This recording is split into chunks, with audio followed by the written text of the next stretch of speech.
اچھا، ایک سوال یہ ہے کہ وطر کی تیسری رکعت میں اگر کوئی شخص بے خیالی میں صرف 3 مرتبہ سبحان اللہ کہہ کر رکوع میں چلا جائے اور قوما میں جا کر خیال آئے کہ سورہ فاتحہ، سورت اور دعائے قنوت تینوں رہ گئی ہیں، تو اس صورت میں نماز کا کیا حکم ہوگا؟ اگر سجدہ سہو کر لیا تو نماز مکمل ہوئی یا نہیں ہوئی؟ دیکھیں، اس میں مسئلہ یہ ہے کہ وطر کی جو تینوں رکعتیں ہیں ان تینوں رکعتوں کے اندر قرات کرنا فرض ہے۔ یہ صرف جو فرائض ہیں نا، جو فرض نمازیں ہیں، ان فرض نمازوں کے اندر ہم تیسری اور چوتھی رکعت کے اندر قرات کو چھوڑ سکتے ہیں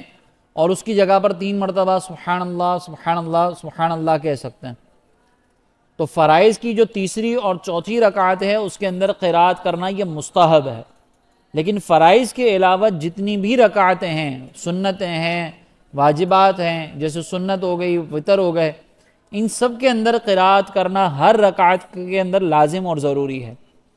اب اس سچویشن کے اندر اگر مثال کے طور پر کسی نے قرات نہیں کی اور وہ رکوع کے اندر چلا گیا، تو اب اس کے لیے حکم یہ ہے کہ وہ رکوع سے واپس آئے، سورہ فاتحہ،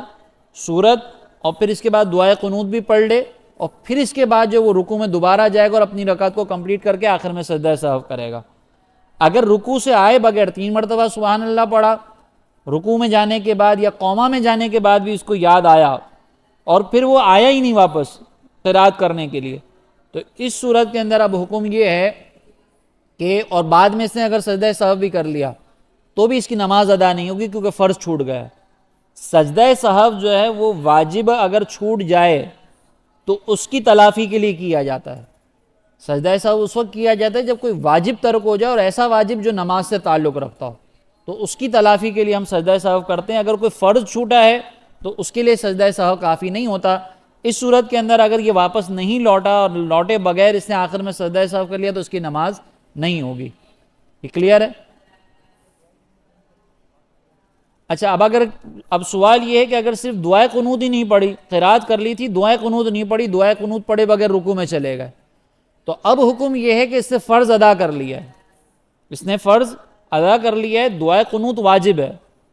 تو اب اس میں اصول یہ ہوتا ہے کہ اب اگر ایک شخص دعائے قنوت پڑھے بغیر رکوع میں چلا گیا تو رکوع بھی فرض ہے، تو اب اگر اس کا یہ دعائے قنوت چھوٹ گئی ہے تو اب یہ رکوع سے پلٹے گا نہیں، اب یہ اپنی نماز کنٹینیو کرے گا۔ پہلے پلٹنے کا حکم اس لیے تھا کیونکہ فرض چھوٹا ہے، اب پلٹے گا نہیں کیونکہ اب اس کا واجب چھوٹا ہے، واجب کی تلافی جو وہ سجدہ سہو سے ہو سکتی ہے۔